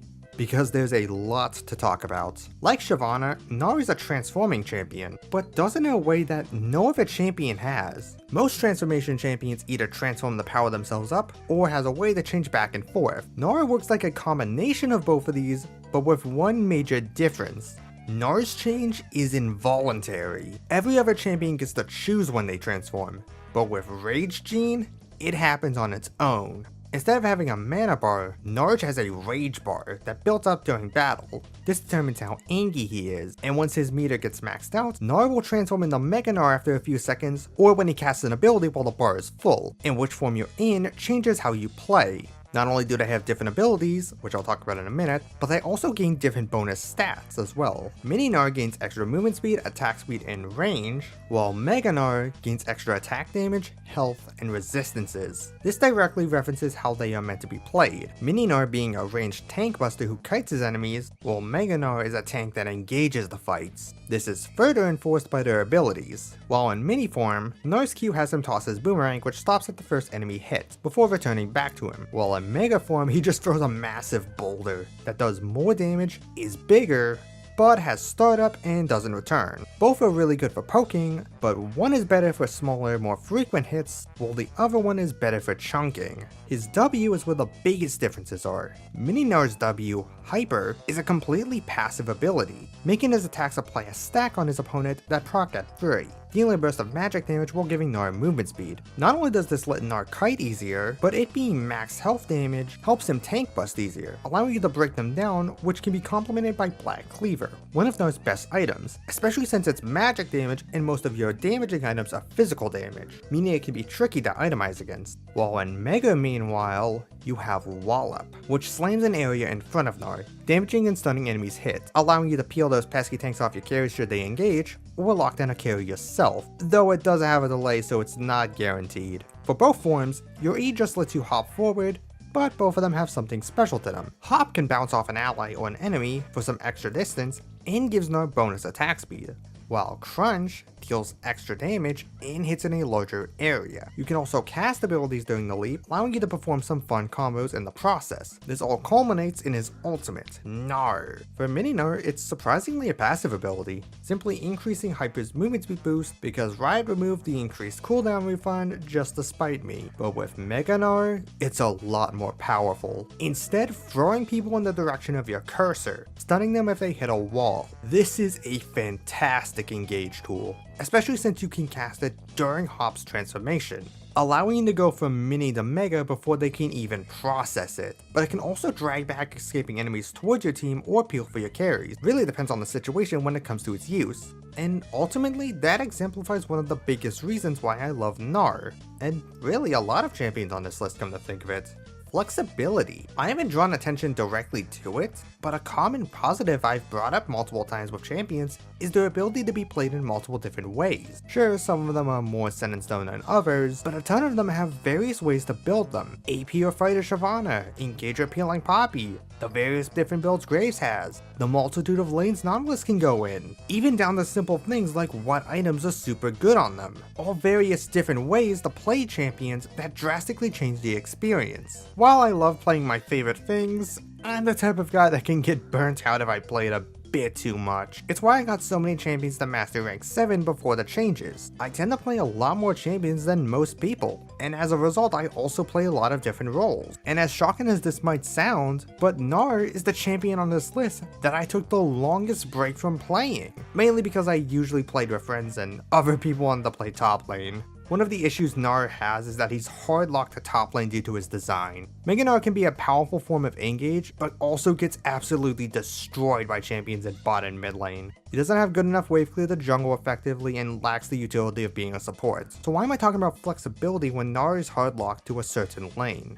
Sure, you have the flexibility of items, and there are a ton of amazing builds I love using on him, but there's something special about Gnar that only the transforming champions have. Flexibility on the fly. Because Mini and Mega fill different roles, you're changing how you approach situations as they go and adjusting based on which form you have. I can poke at the enemy Darius, but if I go Mega too soon, will I be able to farm safely or fight him? Do I build up Rage before going in, or go in with no Rage to maximize my kiting? Do I force an engage before I go Mini, or play it safe and risk losing teamfight pressure? It's a lot to consider and it can be overwhelming for some, but for me, it's extremely engaging. And every time I pick him back up after not playing for a while, I remind myself why I love this champion and stuck with this game despite its many issues. And I can't think of any other champion to call my favorite than the one that does that for me. There may have been hundreds of choices to choose from, and some that nearly took the top spots, but for me, Gnar, the missing link, is my favorite champion in League of Legends. Thank you all so much for listening to my very long story, and be sure to tell me yours down in the comments below. My name is Era, and have a wonderful night, everyone. Yeah, wow, that's it, huh? It feels strange to think that something I've planned for longer than I've known my friends is actually done. Yeah, I guess that's it. The video's done. I'm done with League of Legends. I'm sorry to all of my fans who only follow me for